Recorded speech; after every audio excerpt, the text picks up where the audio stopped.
Now, starring George Raft, we bring you a world of adventure with Rocky Jordan. I'm Rocky Jordan. I run the Cafe Tambourine in Cairo.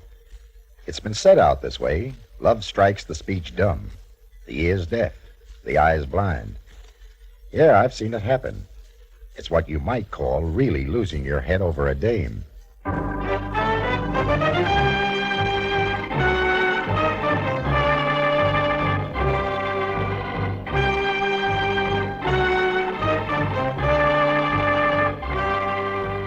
The Cafe Tambourine, crowded with tourists, camel drivers, women, cheats, forgotten men down on their luck, the lonely and the lost.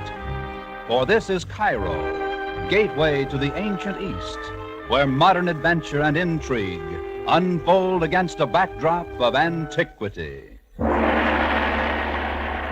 Tonight's transcribed Rocky Jordan story, Valley of the Dead.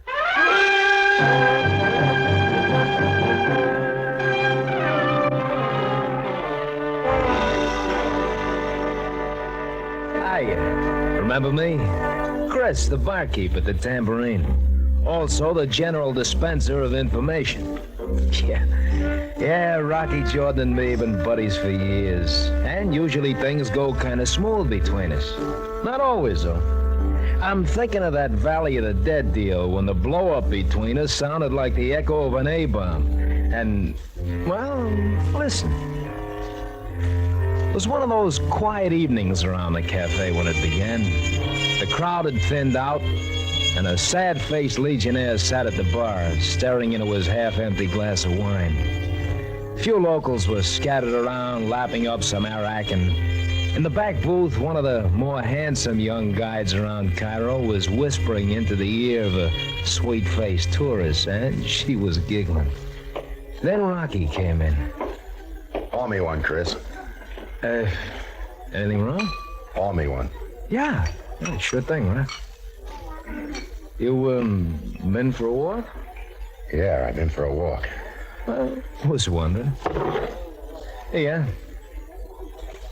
Rock, you drink? Oh, yeah. Thanks. Yeah. Things been kind of slow tonight. I was thinking maybe we could close up early. Julie's coming by. You two getting sort of serious? Yeah, A couple of cops just come in heading this way. Good evening, Jordan Bey. Well, hello, boys.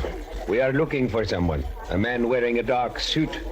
We thought perhaps he might have come in here a few moments ago. Haven't seen him. Sorry. No, nobody come in the last few minutes except... What's happened, boys? There was a shooting at a small hotel several blocks from here. Oh, shooting, huh? Anybody get hurt? We are certain the man in the dark suit was wounded. We picked up his trail. Lost him near here in the native quarter. Oh, that's too bad. Yes. Thank you, Jordan Bey. Come along, Ahmed. I'm going back to the office. Close up whenever you want. Yeah, sure. I watched Rocky as he walked to his office. He opened the door, took just one step inside, and then fell flat on his face. I got over there on the double, locked the office door, and hauled Rocky to the couch. And that's when I saw it. The blood trickling down his hand. I put in a fast call to a doc who would keep his mouth shut, and while he was patching up the rock shoulder, I went out and closed up the cafe. A half hour later, when I got back to the office, the doc was gone, and Rocky was all business. Chris, you know a gent named Brizak? Brizak? No. How about a guy named Fabian? Risto Fabian. Well, do you? No. Are you sure? Yeah, for a minute there, I thought maybe I'd heard the name someplace before. I guess not. Here. Take a look at this. Check, huh? 20,000 pounds, boy, that's... Hey, Rocky, this check is made out to you. I thought you didn't know Fabian. Well, I don't. Then why would he write you a check for 20,000? Look, I don't know. Honest, Rock. Say, does this have anything to do with what happened back at the hotel? Yeah, but we don't have time for all that now. You got to get out of here. Lay low for a few days. Oh, now, wait a minute. Don't argue. Here's 50 pounds. Get moving. Not until you tell me what... You said you didn't know Brizak. You don't know Fabian. All right, I'll take your word for it. Now you take mine. Beat it. Now listen, Rock. And don't take your fiat. You'll be spotted too easily. It's probably Julie. She must have come around the alley. I'll get it. Hello, Rocky. Come on in, Julie. Sorry I'm late, Chris. Oh, hello, baby. Well, what's the matter, darling? Oh, ask him. You two boys been having a quarrel? Out of the blue, just like that. Get out of town, he tells me. What? Well, Rocky, what is this? Well, if you want your boyfriend to stay alive, you better tell him to do as I say. Where's the Fiat, Julie? We're parked out front. Leave it there. Here, take the keys to my car. Get Chris up to Dave Amunion's place. I'm going to walk down to police headquarters and have a talk with Sam Sabaya.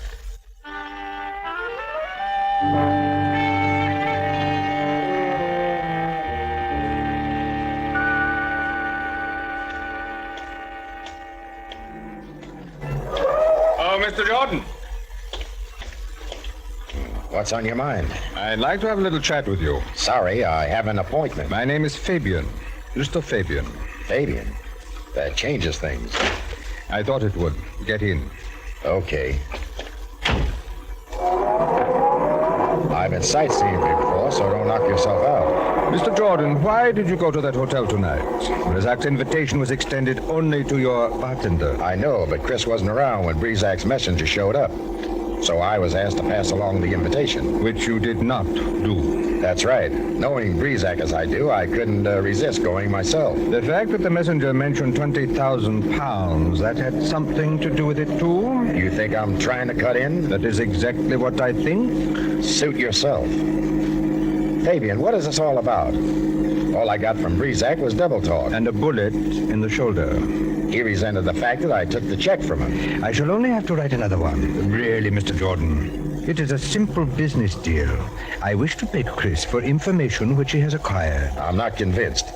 If you ask me, that check was just a come-on to get Chris and Brizak together so that killer of yours could do his work quietly. Mr. Jordan, if you are as concerned over Chris' welfare as you seem to be, you will do as I say. For the police would like to know more of a certain death which occurred here in Cairo a month ago. A man named Griswold was murdered, a geologist. I read about it. The killer got away in a small car, a yellow Fiat. That wasn't in the papers. Neither was this. Brizak arrived a few moments after the killing. He heard someone running out the back door, saw the yellow Fiat race away into the night. Brizak fired after the car, succeeded in breaking one of the tail lights. That's quite a story, Fabian. It happened. You can ask your friend Chris, but I doubt if he would admit that he was the one who murdered Griswold. Oh, we seem to have driven right back to your cafe. You can let me off here. But I thought you had an appointment. I've changed my mind. Yes, I can appreciate your dilemma. Oh, there is the yellow Fiat. I suggest you examine the tail light closely. Good night, Mr. Jordan.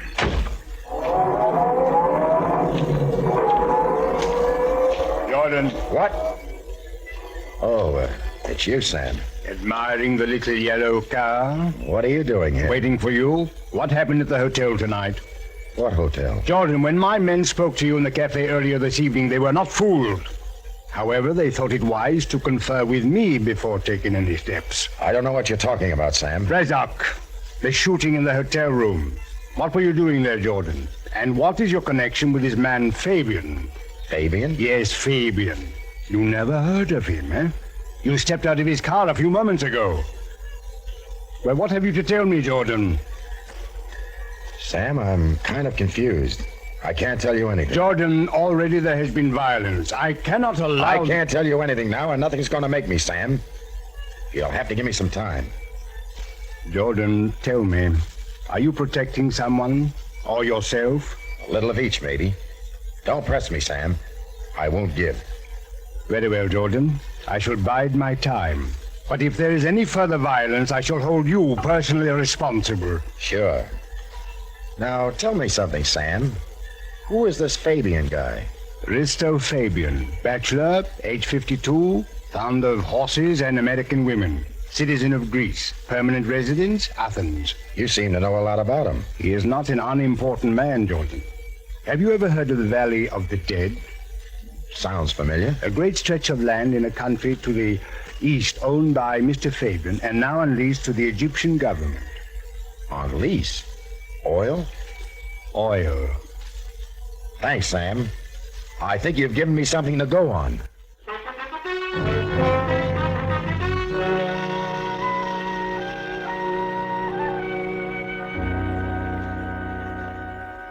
Jordan, after all, I am only a government clerk, and this is all I know about the matter. Griswold was hired by the government to do a survey on the Valley of the Dead to determine if the land had further oil potential. According to his report, it did not. So the government has decided not to renew the lease, which expires in a few months. And Griswold expired too. After you made the survey. Why? Do not ask me. I have lived long enough to know the value of minding my own business. The wills are played out and the lease is dropped. Fabian is left with a lot of worthless land and no income. Yes. What's missing, Allie?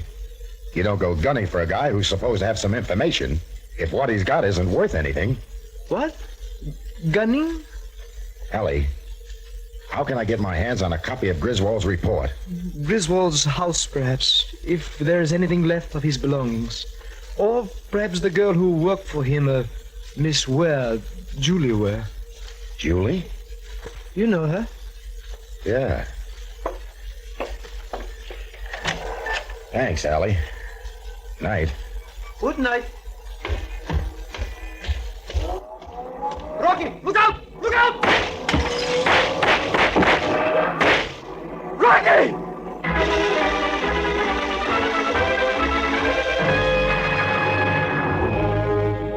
You are listening to tonight's adventure with Rocky Jordan, starring Mr. George Raft. Now we take you back to Cairo in tonight's Rocky Jordan story, The Valley of the Dead.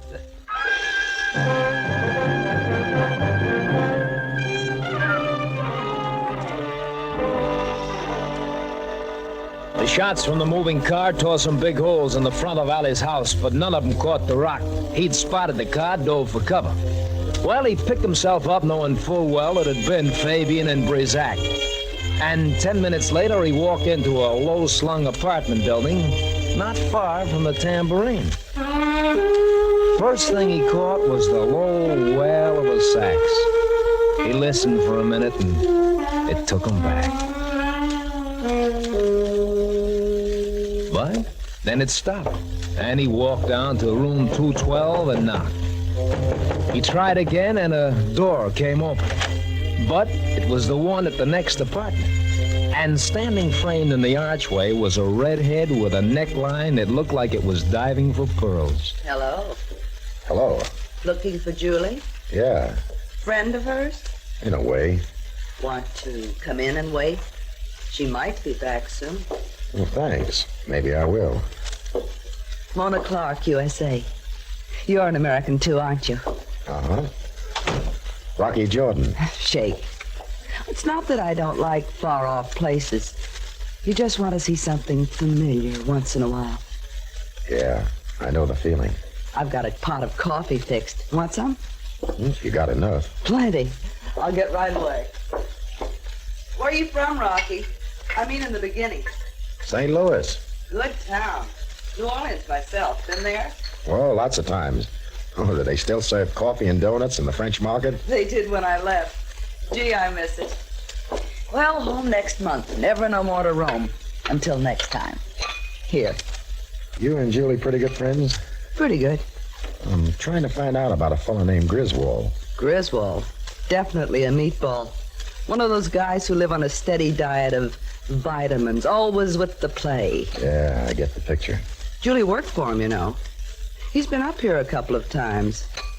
Julie's boyfriend caught up with him here once and knocked him down the stairs. Tall, sandy-haired fellow named Chris. Now, that's the one. I thought he'd killed Griswold. He was so sore. Of course, Griswold never bothered me. He knew I'd rap him with my sax. Sax? Was that you playing just now? Uh-huh.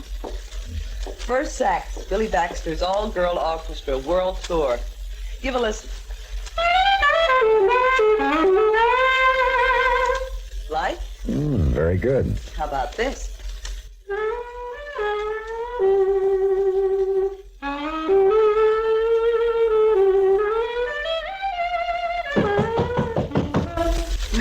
Neighbors. Mona, tell me something.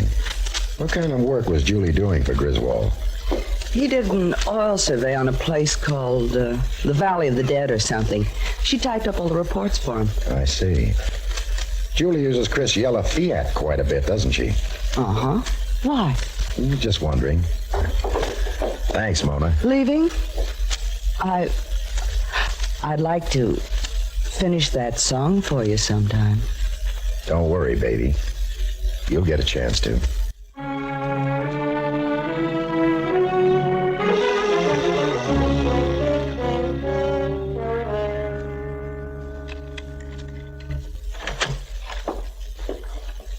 Chris. Hi. What are you doing back at the cafe? You're supposed to be up at Dave Amunion's place. I'm not going any place until you tell me what you found out. All right. As near as I can make out, it goes like this. Risto Fabian thinks you killed Griswold for information about the Valley of the Dead. Oh, Rocky, you don't believe that, do you? No, but Fabian does, and that's why Breezak's gunning for you.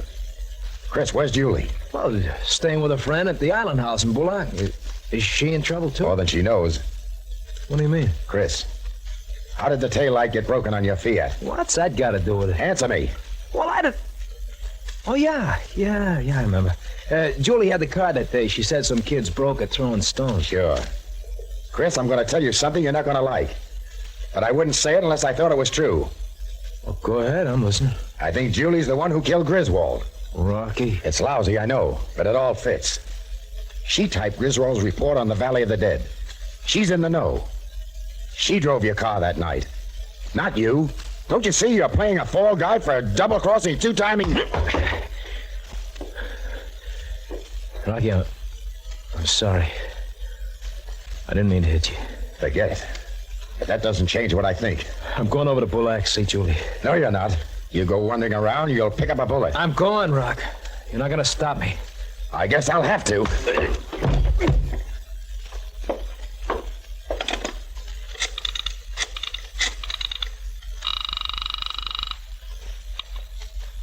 Cairo Police, Captain Ceballos. Sam? Rocky. Yes, Jordan. I just caught my bartender, Chris, stepping into the safe. I want him locked up.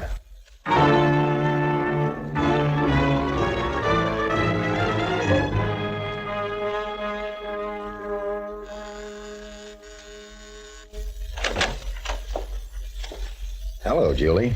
Oh, Rocky. Can I come in? Well, Packing? Yes, vacation. I thought I'd go up to Karnak for a few days. Kind of sudden, isn't it? What's that big envelope in your suitcase? Well, nothing. Just something I'm going to mail. Oh, let me see. Rocky! Oh, addressed to Julie Ware, American Express, Athens, Greece. Oh, I thought you said you were going to Karnak. Well, Fabian lives in Athens, doesn't he? What's inside of this, Julie? Leave it alone. You have no right to open it. Yeah, I know I haven't. Well, Griswold's report on the Valley of the Dead. This report any different from the one the government got? No. Give that to me. Take it easy. The other report said there was no oil in the Valley of the Dead. This one says there is. Give it to me. This is the correct one, isn't it? This is why you killed Griswold. Rocky, Yeah. don't be angry with me. You don't understand how big this is. I don't. All right, let's work it out. Griswold did the survey on the land, found oil, and prepared this report. He was about to send it in, and I got smart, Rocky. I stopped him. What good would it do him to have the government pick up the options on Fabian's land?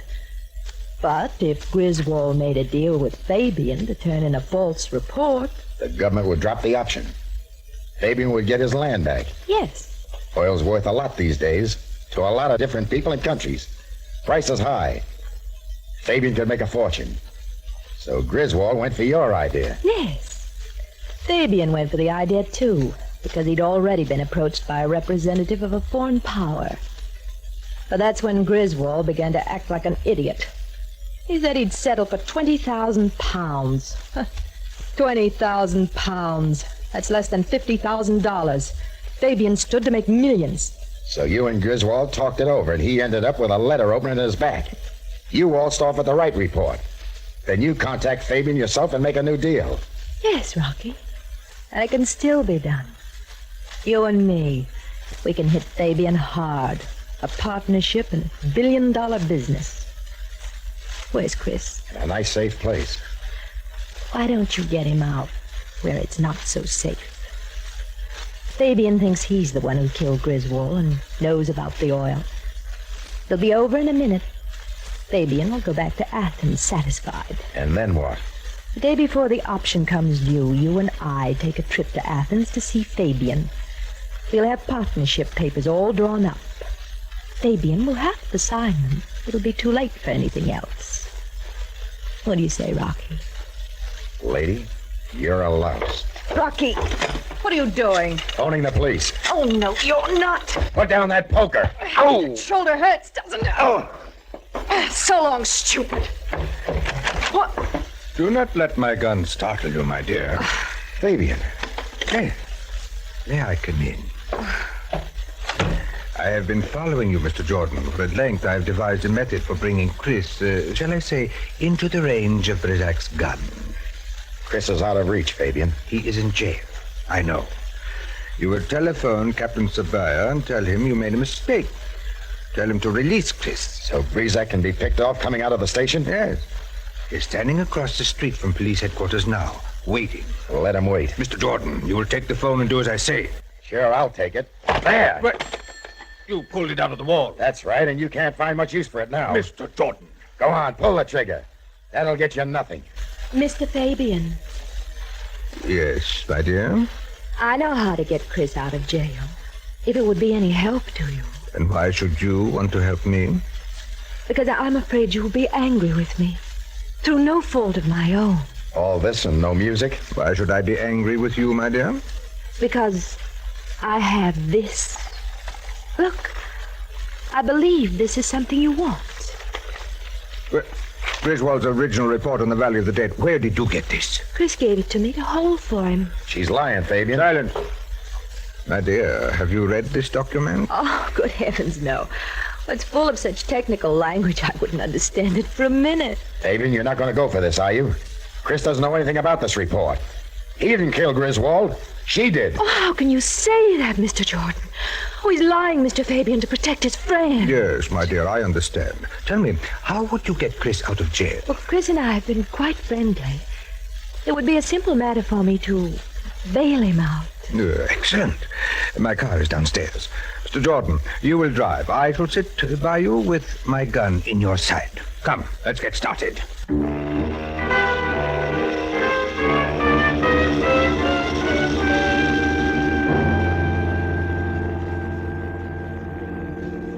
Slow down, Jordan. This is as close to the police headquarters as I want to be. Stop there by the alleyway. Razak is just... Yeah, I see him. Razak! Razak! Yes, Mr. Fabian? This charming young lady here will go into the police station after our men. They will come out together, but she is not to be harmed. I understand, Mr. Fabian. She will not be harmed. Oh, Mr. Fabian, I think it might be better if I came out of the police station a few moments before Chris. So Mr. Brizak doesn't shoot me by mistake. An excellent precaution, my dear. Everything is clear then. Yes, quite clear. Razak. I know. She is to die also. Correct. Now take up your position across the street. We will time it to pick you up as soon as you have fired. Well, as you can see, a lot was going on while I cooled off in the Cairo jail. The first thing I knew about anything was when Julie suddenly showed up and bailed me out. Then, while I was picking up my wallet and things at the desk, she waltzed out the front door ahead of me. Well, that struck me kind of odd. I moved after her, out the front door, and started down the steps. And that's when all Hades broke loose. A black convertible up the street took off with a sudden jerk. Faster! Hit the ground! It was Rocky's voice, and I didn't ask any questions. Slugs from across the street sailed over my head. Then I saw Rocky behind the wheel of the car, and the joker beside him almost went through the windshield as Rocky grabbed the back of his neck and shoved. With his other hand, he yanked the wheel, and the car headed about frozen in his tracks. Chris, grab Julie! Don't let her get away!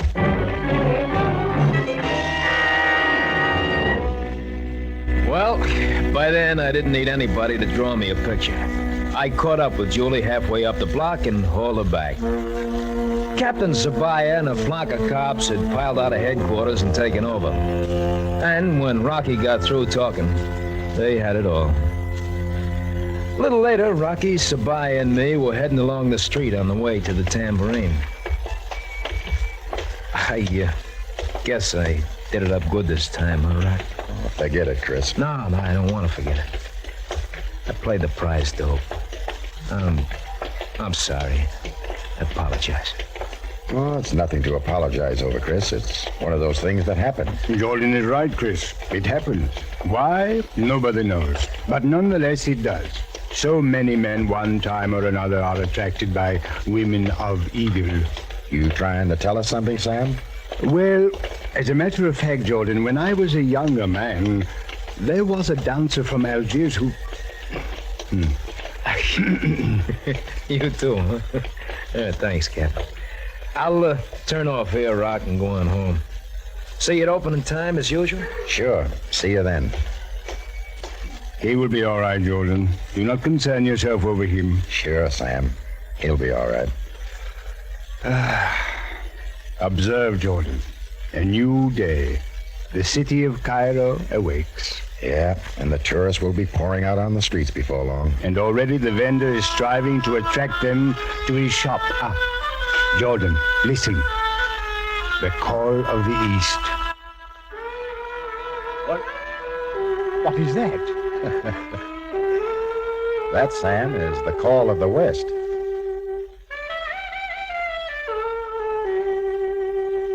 Excuse me, Sam. I'll see you around.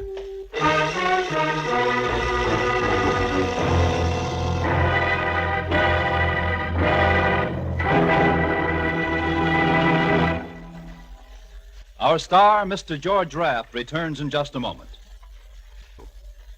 Now, here again is the star of our show, Mr. George Raft. Thank you. Well, Julie was quite a doll. Tall, big brown eyes, honey-colored hair. As far as Chris was concerned, she was out of this world. The law being what it is, she soon will be. Well, see you next week at the Tambourine. Until then, Saida.